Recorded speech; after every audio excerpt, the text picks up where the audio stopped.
Seneca says, he who suffers before it is necessary suffers more than is necessary. He says we suffer more in imagination than in reality. What he means is we anticipate what could happen, what might happen. We torture ourselves about it in advance. That's what anxiety is. Welcome back.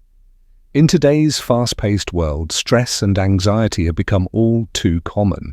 But what if ancient wisdom could offer us practical solutions?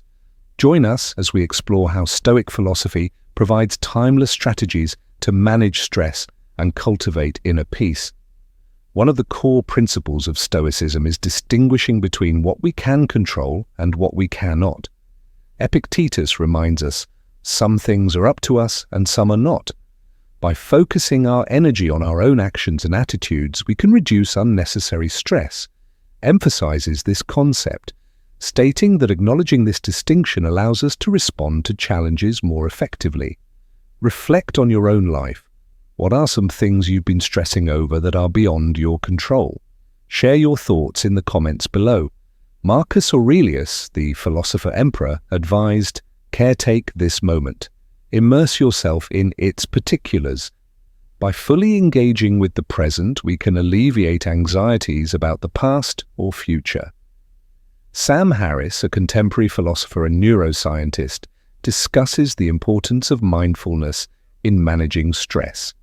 Many people think meditation is about changing the contents of consciousness. There's some contents you want to get rid of, like anxiety. Other contents you want to encourage, like calm and unconditional love, or some other classically pleasant pro-social emotion. And that's all fine. That's all possible. But the real wisdom of the 2,000-year-old wisdom of meditation that really is the chewy center of the Tootsie Pop is a recognition of what consciousness itself is always already like, regardless of the contents and the changes in contents. How do you practice staying present during stressful times? Let's exchange ideas in the comments section. Stress often arises from our perceptions of events rather than the events themselves.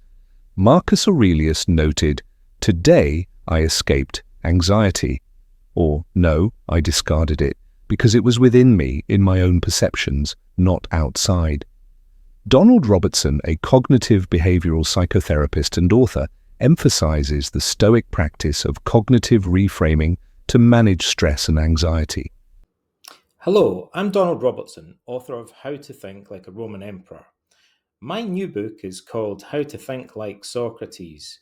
And yet, ironically, Socrates wanted us to think for ourselves. He thought if we just memorized what he called the maxims of the wise, that leads to rigidity in our thinking, and that real wisdom is a cognitive skill or a dynamic process that comes from learning to ask the right questions. If you want to delve deeper, check out my new book, How to Think Like Socrates, from St. Martin's Press. Think of a recent stressful situation. How might changing your perspective have altered your experience? Share your reflections below. Stoics believed in voluntary discomfort to build resilience. By intentionally facing minor challenges, we prepare ourselves for greater hardships. This practice reduces fear and anxiety about the unknown. Ryan Holiday discusses how embracing discomfort can lead to personal growth and stress reduction. Have you ever tried stepping out of your comfort zone to combat stress? What was the outcome? Let's discuss in the comments. By applying these Stoic strategies, focusing on what's within our control, practicing mindfulness, reframing our perceptions, and embracing discomfort, we can navigate life's challenges with greater ease and tranquility. If you found this video helpful, please like, subscribe, and hit the notification bell for more insights on applying ancient wisdom to modern life. And remember, share your thoughts and experiences in the comments below. Let's learn and grow together.